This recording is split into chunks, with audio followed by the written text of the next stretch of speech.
Le médecin légiste trouve la mort de la femme de cet homme suspect.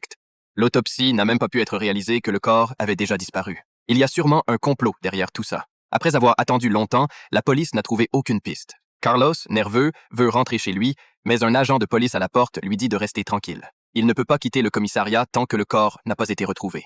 Soudain, un problème électrique survient dans le couloir et, contraint, Carlos doit retourner dans le bureau du commissariat. Alors qu'il se demande ce qui se passe, un bruit sourd provenant de la morgue se fait entendre derrière lui.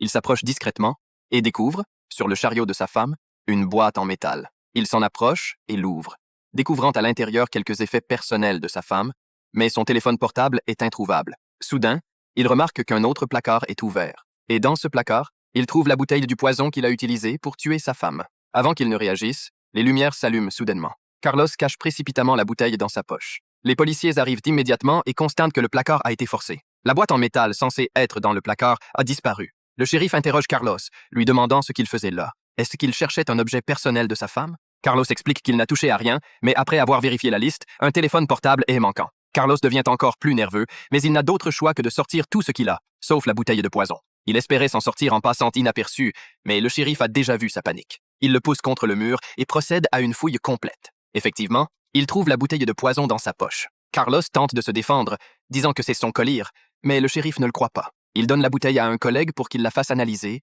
et découvre de quoi il s'agit. À ce moment, le téléphone de Carlos sonne. Le shérif lui ordonne de répondre à l'appel. Carlos dit que c'est probablement sa sœur qui s'inquiète pour lui.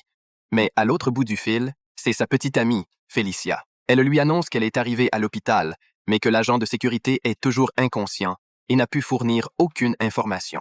Carlos répond brièvement et raccroche précipitamment. À ce moment, il devient officiellement un suspect aux yeux de la police.